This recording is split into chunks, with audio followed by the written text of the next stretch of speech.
एक बार की बात है, रात का तीसरा पहर था।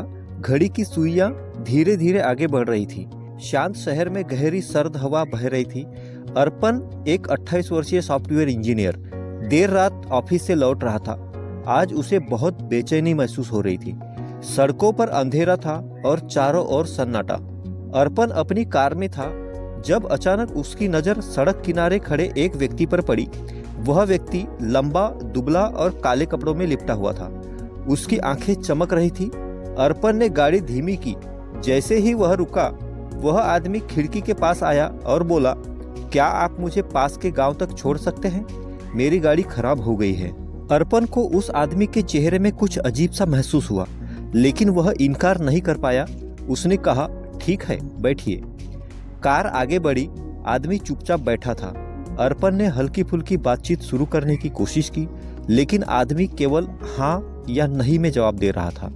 कुछ किलोमीटर चलने के बाद अचानक आदमी बोला, गाड़ी रोको, मुझे यहीं उतरना है। अर्पण ने गाड़ी रोकी, लेकिन जैसे ही आदमी उतरा, उसने कहा, आपके जीवन में कुछ अजीब घटने वाला है, सावधान रहना।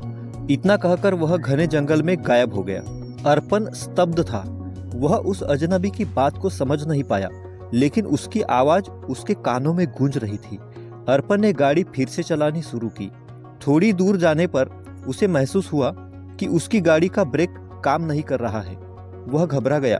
उसने किसी तरह गाड़ी को सड़क के किनारे पेड़ से टकरा दिया, जिससे वह बच गया। जैसे ही वह गाड़ी से बाहर निकला, उसे महसूस हुआ कि कोई उसे दूर से देख रहा है।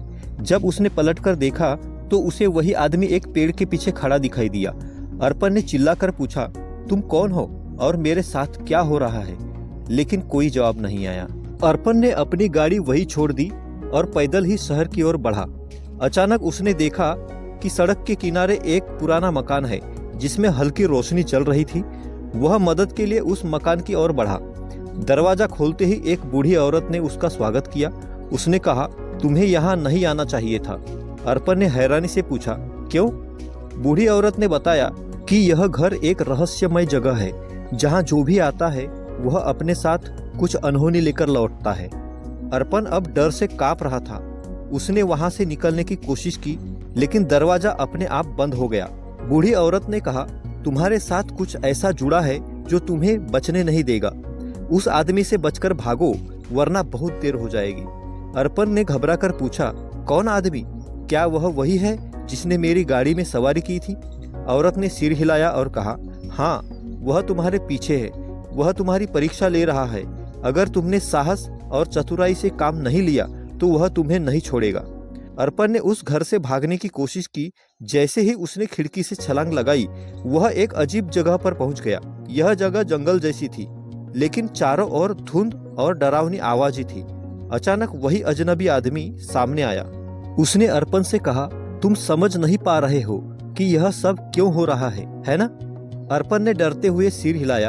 आदमी बोला, तुम्हारे अतीत में कुछ ऐसा है जो तुमसे पीछा नहीं छोड़ रहा।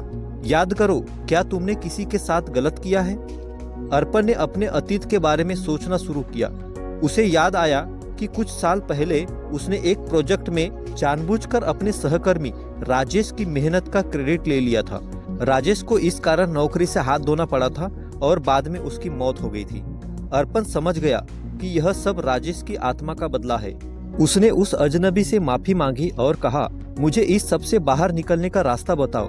मैं अपनी गलती सुधारना चाहता हूँ। अजनबी आदमी ने कहा, अगर तुम सच्चे दिल से पछताओ और उस गलती को सुधारने की कोशिश करो तो तुम्हें माफ किया जा सकता है, लेकिन इसके लिए तुम्हें साहस और ईमानदारी दिखानी होगी।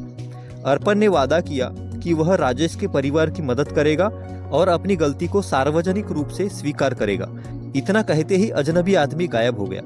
अर्पण की आंखें खुली। वह अपनी गाड़ी में था।